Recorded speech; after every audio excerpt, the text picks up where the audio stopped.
رمضان اور عید گزرنے کے بعد شوال کے مہینے میں 6 روزے رکھنے کا اہتمام کریں۔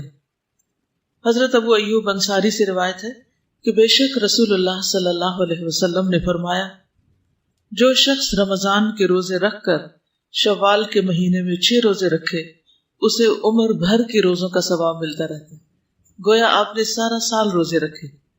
ایک نیکی 10 کے برابر ہوتی ہے، اور اس طرح اگر ہم دیکھیں 30 روزوں میں سے اگر ہر روزے کو 10 سے ملٹیپلائی کریں تو کتنے بن جائیں گے؟ 300۔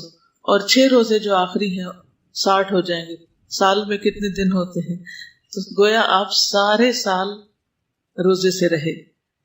تو عموماً ہم رمضان کے سارے رکھ لیتے ہیں لیکن شوال میں پھر سستی ہو جاتی، تو آپ نے پہلے سے ہی نیت کر لینی ہے اور پلان بھی کر لینا کہ کب رکھنے، تاکہ اس ٹائم کو آپ پھر اور چیزوں سے فارغ رکھیں۔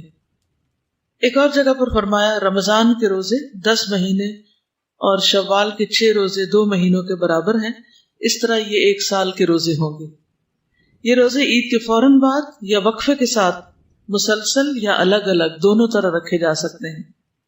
قضا روزے رمضان میں کسی بھی عذر کی بنا پر چھوڑے گئے روزوں کی قضا جلد از جلد ادا کرے، یعنی سفر کی وجہ سے یا بیماری کی وجہ سے اگر کوئی روزہ رہ گیا تو فوراً بعد میں رکھ لیا جائے، کیونکہ رمضان کے دنوں کی گنتی پوری کرنا ضروری ہے۔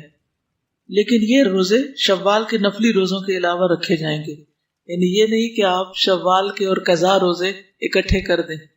2 نیتیں ایک روزے میں جمع نہیں ہو سکتی۔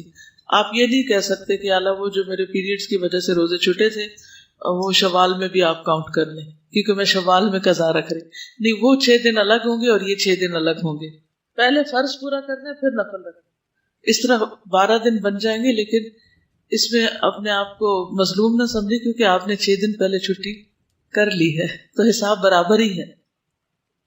قرآن مجید میں آتا ہے، من کان مریضا او علی سفر فعدۃ من ایام اخر یرید اللہ بکم الیسر ولا یرید بکم العسر ولتکملوا العدہ، اور جو کوئی مریض ہو یا سفر پر ہو تو وہ دوسرے دنوں میں روزوں کی تعداد پوری کرے، اللہ تمہارے ساتھ نرمی کرنا چاہتا ہے، سختی کرنا نہیں چاہتا، اس لیے یہ طریقہ تمہیں بتایا جا رہا ہے تاکہ تم روزوں کی تعداد پوری کرو، تو گنتی پوری کرنا ضروری ہے۔ اس کے علاوہ پھر ہر مہینے کے 3 روزے ہیں اور ہر ہفتے کے 2 روزے، جو بھی آپ چوز کریں، دونوں طرح رکھنا چاہیں تو بہت ہی اچھا ہے، لیکن اگر ان میں سے کوئی ایک سنت فالو کرتے رہیں سال بھر تو بہت ہی مناسب ہوگا اور انشاءاللہ مقربین والے اعمال میں سے۔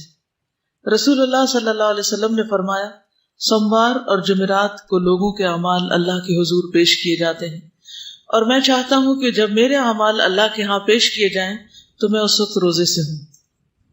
اور ہر مہینے میں 3 روزے رکھنا، اس کا کیا اجر و ثواب ہے؟ وہ دل کے کینے کو دور کر دیتا ہے۔